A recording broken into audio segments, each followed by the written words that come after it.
Welcome to the Genius Factory. Enjoy the video. You start by confirming the Raize supports the CarPlay mode you'll use, wired or wireless. Plug a good lightning cable into your iPhone if wired. If wireless, enable Bluetooth and Wi-Fi on the phone. Once done, unlock the iPhone and allow the CarPlay prompt. Make sure Siri and cellular data are enabled because CarPlay routes calls and navigation through them. Tap the Raize home screen CarPlay icon or the prompt that appears. This initial handshake establishes permissions and prepares the system to mirror compatible apps. Once CarPlay connects, organize and optimize for driving. Open iPhone Settings General CarPlay, choose your Raize, and drag your most used apps to the top for one-tap access. Make sure the steering wheel voice button invokes Siri.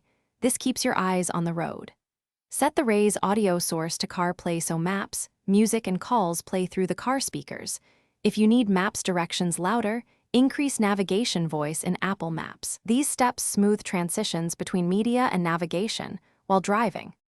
To finalize, test a navigation route, make a call, and play audio so you confirm full functionality.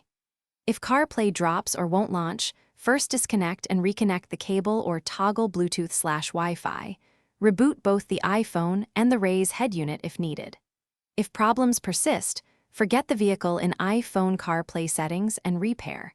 Replacing a worn cable often fixes intermittent wired issues. Make sure iOS and the car's firmware are current. Updates often resolve compatibility. Thanks for watching. If you found this helpful, don't forget to like and subscribe.